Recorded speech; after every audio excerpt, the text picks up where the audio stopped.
We will be number one. We will be beyond where the Jewish community is right now. And it's happening now. We're in year 11.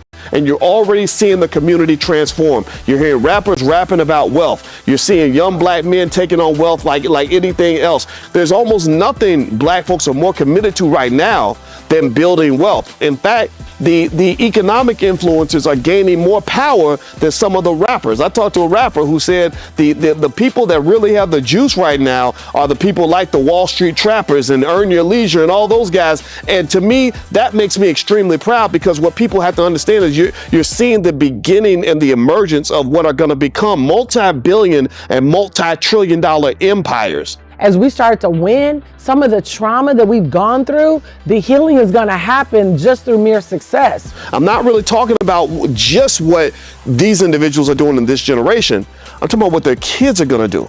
Their kids are going to build off that, and they're going to be running the billion-dollar companies. They're going to be eventually running the trillion-dollar empire. So we're going to have to unify, but how do we unify if we're broken?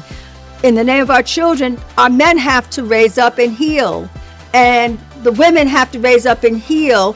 I'm talking about a 60-year plan. We're in year 11. I guarantee you that if you think that what you've seen in this decade is extraordinary or impressive, wait till you see what we do in the next generation. Wait till you see what the kids do when we don't have to do 10 years of re-education with the kids. The kids are going to be born into this, and they're going to take it to another level.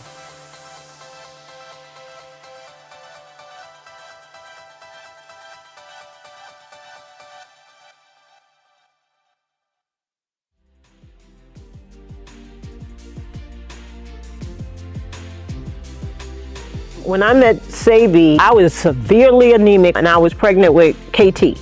I was taken to his house by a friend he was her herbalist. He was sitting and I was over here and he was talking for hours. We were there for hours. I never got up, went next to him. He never got up, came next to me until it was time to go.